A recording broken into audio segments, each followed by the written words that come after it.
The member for Central Wheatbelt. Thank you, Madam Speaker, and I'll also say that Jackie Boydell, honourable member, who and her family are in the gallery, along with a daunting number of other people, so I'm not looking up. And Brownie is there somewhere too, Paul Brown. Thank you, Madam Speaker. I stand for the last time in this House with a mixture of emotions, amongst them satisfaction, pride, sadness and gratitude. After 2 terms in government, 2 in opposition, I have served in the Legislative Council and Assembly, spent nearly a decade as Deputy Leader and Leader of the Nationals combined, 2 of those as Leader of the Opposition, and some time as Minister for Water, Sport and Recreation and Forestry. I am rounding out my career with the prestigious role of being whip for the grand total of the opposition, that is 6 members strong in a chamber of 59 members. There have been a few firsts along this nearly 17 years, including the first woman to represent the electorate of Central Wheatbelt, the first female to hold the role of Deputy or Leader of the Nationals anywhere in Australia, and Western Australia's first ever female Sport and Recreation Minister. And I was the first Nationals Leader of the Opposition since 1947, and I can assure you that that is not something you anticipate when you join the Nationals WA.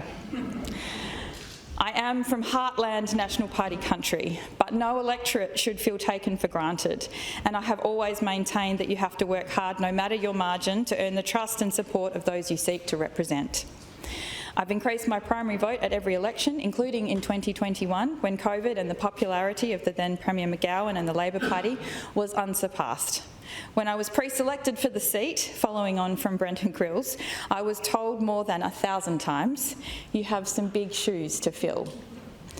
I door-knocked nearly every town, comprising of 27 local governments, more towns than that, spread across 100,000 square kilometres, and I had great help and support, including my mum and my dad, and one Paul Brown, who is here today, who is slipping on the sneakers and about to hit the campaign trail with me once again. I was also backed by a marvellous group of local people who have become like my second family in this time, and I'm so pleased that some of you have made it here today. The course of my life over this nearly 17 years has run through the highest of highs and the lowest of lows, both professionally and personally, and it is sometimes hard to delineate the two in this most public of roles. Knowing that I had a strong network of friends and supporters across the electorate and the state has made the role far less daunting and vastly more fun. It may be cliched, but absolutely true, it has been an honour to represent the people and communities in the electorate of Central Wheatbelt. Northam to Southern Cross, Hyden to Boddington, Muckenbudden to Wongan Hills, York and everywhere in between. I have loved it. I love the challenges and the opportunities of serving people who are practical and forthright, expect hard work and accountability, and will rally in a heartbeat to help a neighbour or a stranger. And I love the diversity in the electorate, working with our Aboriginal elders and community leaders, those patient and fiercely proud people with the longest enduring culture in the world. We all have a responsibility to walk alongside them and chart a better path forward together. That diversity in my electorate extends to those that have made Australia their home, many of whom fled a war-torn Europe at the end of World War II, survived the harsh conditions of the Northern and Cunderdin army camps, and we have families from Poland and Hungary, the Ukraine, the former Czechoslovakia, Romania, Bulgaria and Italy and many more. They have enriched our communities and helped build our region, and as have those that have arrived since. My upbringing in the small town of Wildcatcham, or West York Crokine if we're being very specific, has played a significant role in shaping who I am and what I do today. I was surrounded by people who volunteered, took on leadership roles and made things happen on a daily basis. If they didn't, our town and the opportunities we had would have been significantly diminished. Public service, volunteering, having a go and making a difference was embedded in our psyche from a very early age, as was the importance of education. And as I did in my first speech, I thank my mum and dad and our extended family for prioritising our education. Whether that was through active participation in our primary and secondary schooling or creating space for us to pursue our studies beyond that, they made sacrifices to make this happen and we are all extraordinarily grateful.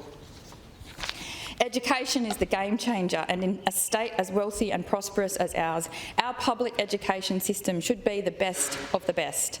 Sadly, that opportunity is not afforded to every child or young adult, either through economic or societal circumstance, or sadly geography. Finding pathways to improve the access to and quality of education at all levels should remain a priority for every person that takes their place in this House.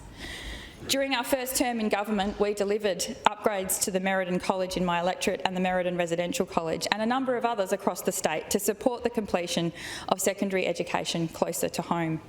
I fought for funding to purchase more land and update the accommodation at Cunderdin Agricultural College to give more students the opportunity to complete their schooling at a top-notch education facility with a focus on agricultural excellence. We delivered funding into Northam Senior High School for the state-of-the-art Performing Arts Centre and much-needed upgrades to this 100-year-old school.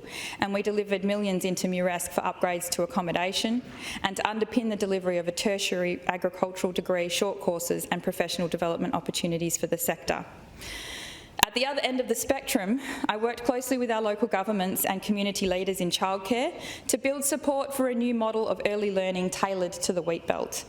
In 2011, with significant changes afoot for childcare funding coming in courtesy of our federal government, the then member for O'Connor, Tony Crook, and I hosted Federal Minister for Childcare, Kate Ellis, in the wheat belt, driving her to Quairading, Narrabeen, Coolin and Katanning, with representatives from all over the wheat belt joining us to share their frustrations and concerns. After many meetings with Fleur Wilkinson from Brookton and the Wheatbelt Organisation of Childcare Services, Deborah Clune and her team, we were adamant there was a better way to deliver childcare services into the Wheatbelt.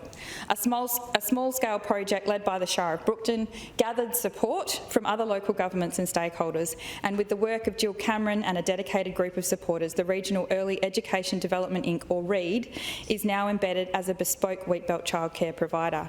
And on this, I thank the incoming Labor Minister, Simone McGurk, for her support for this project on the change of government.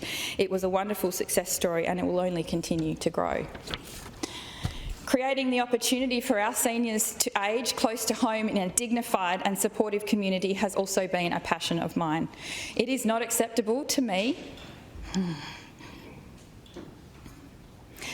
It is not acceptable to me that our elders, those that have worked and built our communities, supported our families and enriched our lives, are often given no choice but to relocate to where they can access services and medical care.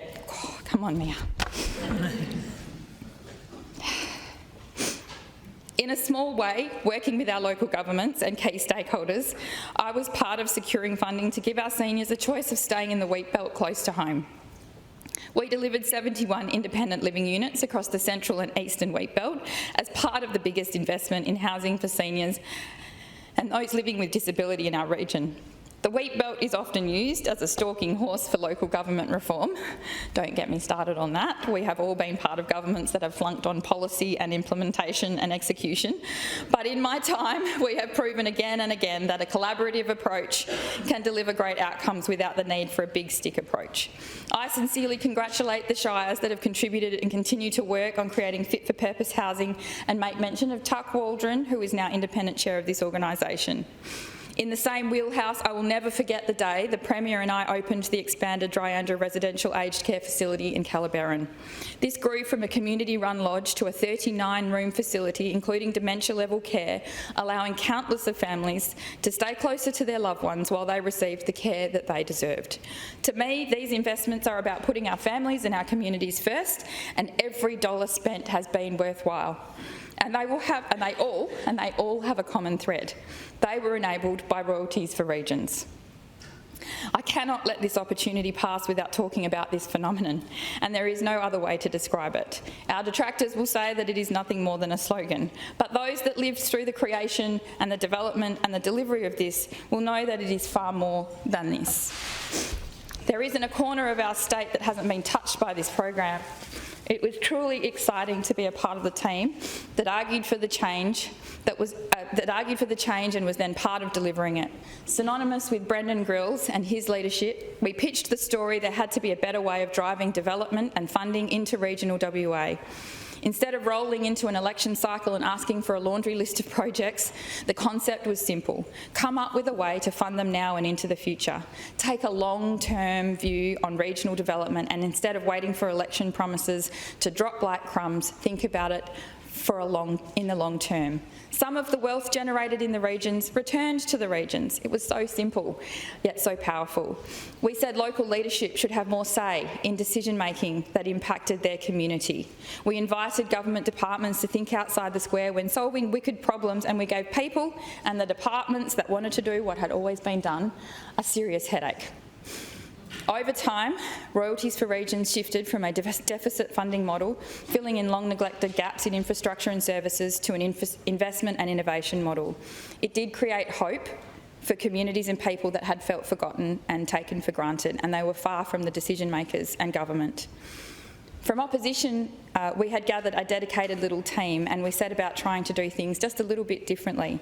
Policies like the Country Age Pension Fuel Card, the Local Government Fund, Living Lakes, Ord East Kimberley expansion, the Pilbara Cities project, the Exploration Incentive Fund, new aircraft and funding for the RFDS, and backing our community resource centres were developed by that little team just prior and after the election. We crafted them in opposition and we delivered them in the first iteration of Royalties for Regions, and they have fundamentally changed our state for the better. In my electorate, the Southern Inland Health Initiative became the biggest investment at the time in regional health in our state's history, over $500 million. We now have a state-of-the-art telehealth network as a result, linking specialists, primary healthcare providers, doctors and patients within a moment. It also delivered upgrades and investment into infrastructure, and we piloted the Pingelly and Cunderdin primary healthcare services. In Cunderdin, we have more work to do, and the community has spoken volumes with a petition of over 600 signatures tabled today, calling for palliative care and overnight observation capacity. There are those in our health system that know the premise of that project was a pilot, and there was always the potential for additional investment to get that model right. And I know Lachlan Hunter and our team will continue to fight for what they deserve. In Pingelly, the investment has created the ecosystem for transformational change in aged care living and service delivery in our regions. The innovative Staying in Place initiative that has been driven by the local Community Resource Centre under Lee Steele's leadership, the dedicated Helen Morton, and the Pingelly Somerset Alliance is now being replicated across the state. It's generating new jobs, and it's providing care for those that want to remain living independently and close to their loved ones. Outside of my electorate, I had the opportunity to tap into Royalties for Regions as I took on the ministerial portfolios of water and forestry and then sport and recreation.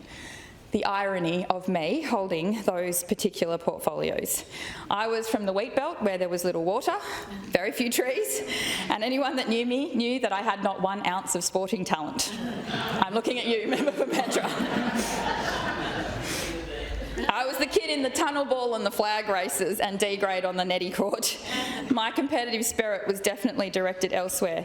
Nonetheless, it was in water that I saw the biggest challenge and opportunity, and it was twofold. The first, which every water minister will attest to, is to manage our most precious resource where the impact of climate change is evident and real. Second, to tap into an opportunity to drive economic growth and prosperity in regions that had, to this point, undefined or poorly understood water resources. And I can assure you that this did not involve a pipeline or a canal from the Kimberley. We supercharged the groundwater investigation scheme and started digitising decades of data so it was readily available for industry, government and water. But the most exciting project was the creation of a program called Water for Food, investing $40 million into 11 projects across the state to identify water and land resources and to develop new land tenure pathways that could increase the value of Western Australia's fresh food and animal protein production. These projects span from everywhere in the north of the state to the very southern part of our state. It was extraordinarily ambitious, and we pushed boundaries to ask communities to think expansively about their precious water resources. In the Kimberley, where there is an abundance of water, it was a different challenge to the food bowl in the Gascoyne and the southern forests and again in the Midlands. We made no excuses that there would be some challenging conversations, that we would need to work hard to garner community support, to prove the case and to find the right partners to deliver. I do want to thank everyone that took that leap of faith, brought their expertise and their experience to the table and shared the vision. We did have some great successes, and for those that did not come to fruition either as a result of change of government or for the fact that the project just simply did not work, there have been learnings banked for the future. There was no place for timidity, and anyone that has been between business, a community or a grower and water will attest to the intestinal fortitude required to navigate that challenge. It has allowed me to forge new friendships, and in particular, the community of Mowanjum will have a special place in my heart forever. The glorious silver lining from this period of time is that I had the opportunity to work alongside my great friend and mentor, Doug Cunningham, and my dad, who both had a passion for the project and its transformative potential for our state. It is not something that I ever envisaged growing up, either that I would take the seat that my dad vacated in 2001 or to work with him as a member and a minister myself. It was truly special to share our passion for agriculture and politics on this project. We are a state that is internationally renowned for our mining credentials, and rightly so. The men and women that work in this sector drive our national economy, but there is still untapped opportunity out there in irrigated agriculture for a future ambitious government. Before I move on from my time as Minister, I want to touch on the portfolio that most refer to as fun and games. Tuck Waldron and Colin Barnett had already put us on the path to delivering a world-class Perth stadium when I took over the reins. If you recall, Tuck had embarked on the arduous task of touring the most modern and fan-focused stadiums in the world. It was a tough job, but someone had to do it. In all seriousness, the outcome of that fact-finding mission was to create a fan-first experience and a world-class venue. It was well on its way to being up and out of the ground when I started. So would you believe me when I say I was happy to be charged with negotiating the financial terms of the agreement with football and cricket as the two key tenants? I was delighted to front up to Parliament for the scrutiny that was brought to bear by the now Deputy Premier day after day, or excited to front press pack after press pack who were very fond of taking the bait from football that we would bankrupt AFL in the move from Subiaco Stadium. History now proves that the stadium has been one of the most successful public infrastructure projects we've ever delivered, having hosted international music and sporting events and even the AFL Grand Final. I'd like to thank Ronnie Hurst and David Etherton, two consummately professional public servants who took enormous pride in the project and its delivery, for their work with my office and I during that time. I'd also like to thank WA Cricket, under the leadership of Christina Matthews, for understanding the assignment and seeing the opportunity this new stadium presented for world-class cricket in Western Australia. She is a legend. It was a privilege to play a small part in delivering this iconic project for our state. As I move on from my time as Minister, I will acknowledge I had a style that tested some relationships. There was, in fact, an entire editorial in the West written about it. All I will say is that when you refuse to accept that things must be done the way they've always been done, there is inevitably a healthy tension. I actually consider myself to be relatively collaborative and consultative, but I have no time for people who seek power for its own end. That is not public service. It is empire building, and there's no place for it when you are working for the people of Western Australia. And with that, let me address an issue that I've spoken on this House many times. It's no secret that I am unashamedly supportive of the industry that has been my family's life for multiple generations. Western Australia is exceptional at producing high-value and high-quality food and fibre, but that is at risk every day unless we have people in this Parliament who understand agriculture, its drivers, opportunities and challenges. Government has a responsibility to make decisions based on science and common sense. They have a responsibility to challenge ideologically driven policy with facts, taking a broader view than those with a narrow or singular focus. It has been devastating for the people who are involved in the sheep industry to see it ripped from underneath them by a government that has shamelessly chased votes in inner city suburbs on the east coast of Australia. Instead of taking pride in the fact we have some of the most rigorous animal welfare standards, celebrating the marvel of science and hard work to produce first-class protein that the world wants, and some of the best wool clip in the world, their own government has shut them down. Instead of thanking our stock agents, our shearers and our truckies for the role they play as cogs in a finely balanced supply chain, this government has sent a message they are not valued or valuable. We need more people to understand what it takes to produce food and fibre, not less. And on this, I give my commitment that the agricultural sector will always have an unequivocal friend and advocate in me and the Nationals. Finally, before I acknowledge those that have helped me along the way, I want to share how I have navigated nearly 17 years in this place. It is not as long as some, and we've had the privilege of listening to a number of valedictories this week, and they've all been varied and heartfelt, and it's been a pleasure to listen to them. At the end of the day, all we have in this place is our integrity. And for that to remain intact, we have to balance the threads that pull at our own heart, our party and our constituents' best interests. Over the years, the tension in those threads have challenged me from time to time. I have used my voice on issues and matters that are important, but have sometimes seen me at odds with our party or my electorate.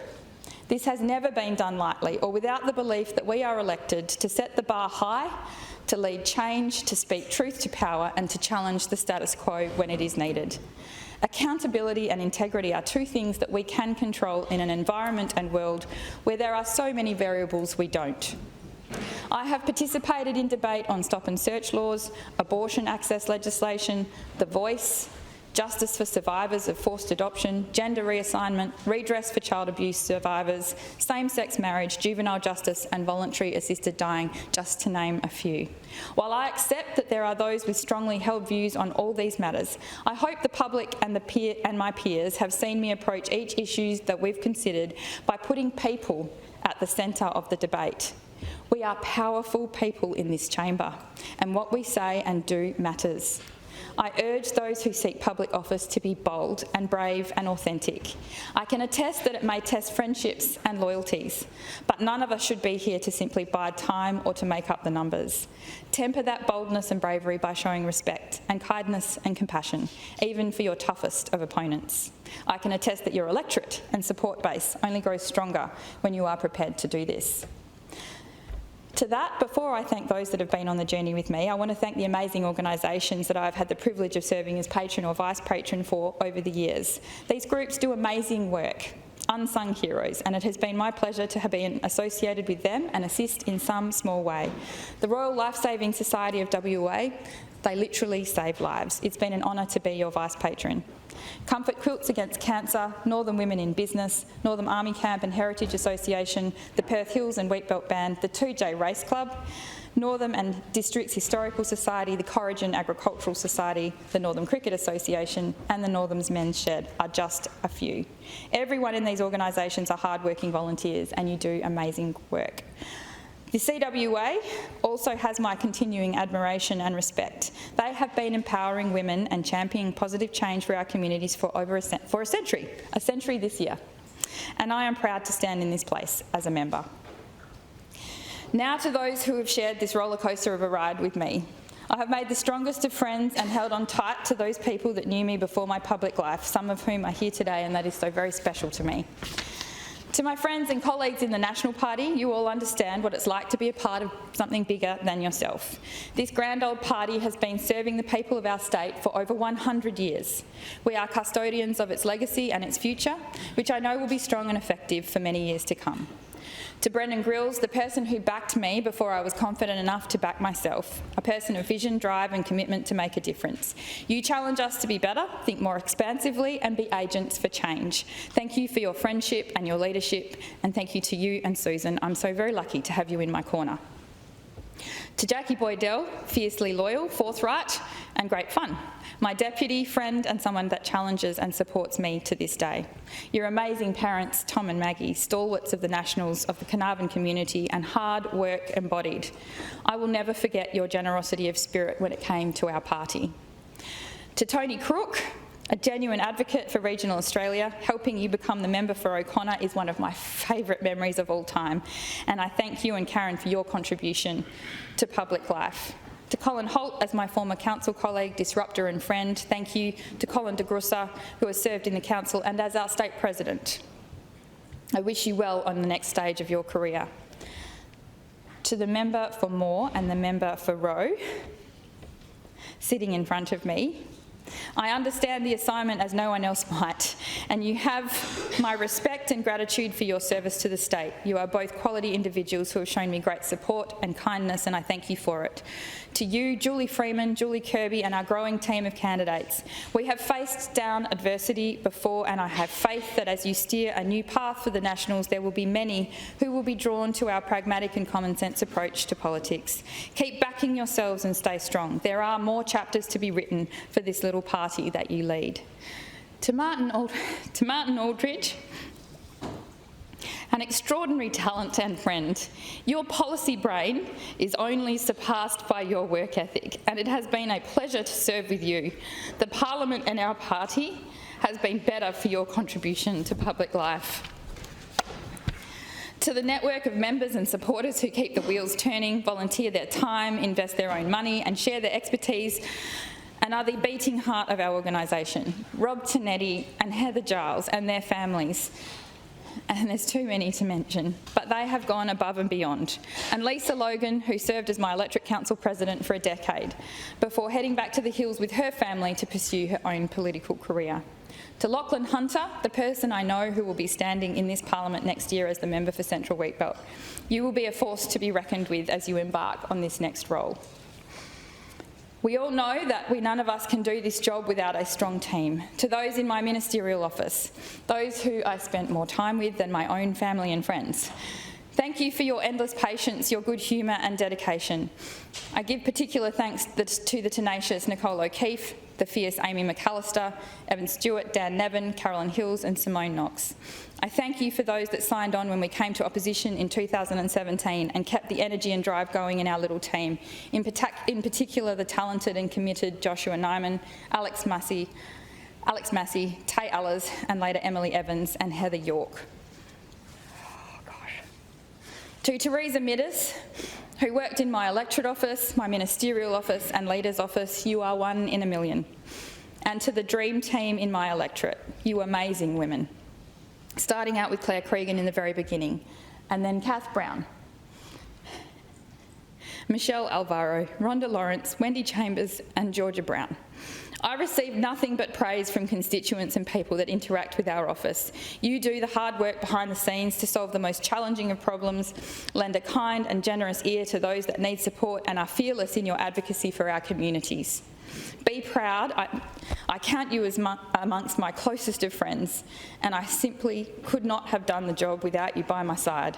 Be proud of the difference you have made to the lives of so many who have sought our help. To my friends, you know how important you are to me and how much I value your support and love. Thank you for being a constant in my life and allowing me to be Auntie Mia to your beautiful kiddos. Thank you for being a constant. I am lucky to have your unconditional support and willing participants in my car conversations at any hour of the day or night while on the road in my electorate. To Em and Nick and Harry and Ella, my safe haven away from politics where I am just Emmy. Sister, sister-in-law and auntie are my most treasured roles. You inspire and amaze me, and I love you all dearly. And finally, to my dear mum, who has lived through 2 political careers with all the conferences, the meetings, the door knocking, the polling booths, the glare of the public and more, when all she really wants to do is spend time with her beautiful family. You have been my #1 cheerleader, a role that you and Dad have played for both your daughters and now your beloved grandkids. You are far stronger than you give yourself credit for, and we have seen your inner resolve to be our anchor in the wake of losing Dexter, and we love you for it. I have always tried to be true to what you both instilled in us, that if you think you can make a difference, you should. To all of you in this place, I can't see, members and staff alike, I genuinely wish you the best as the parliamentary term draws to a close. Aren't we so very lucky to have trod these halls together with a shared purpose of making our state the best place to live and work? Finally, to the people of the Central Wheatbelt, I thank you for the privilege of being your representative. It's been an experience of a lifetime. Thank you.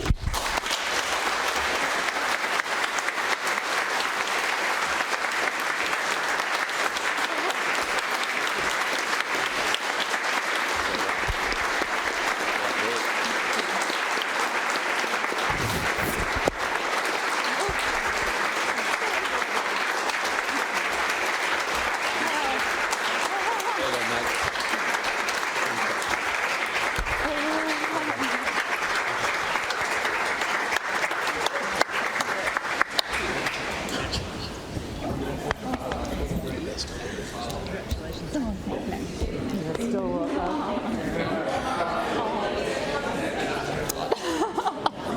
will have a few minutes before we move on to the next valedictory, but those of you that are keen to see the next valedictory, can I suggest that's the best spot in the visitors gallery to be able to look across to the member for Cannington?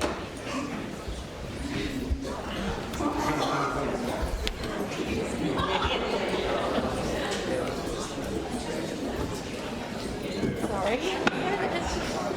Hello.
Oh, we had a seat, Bill.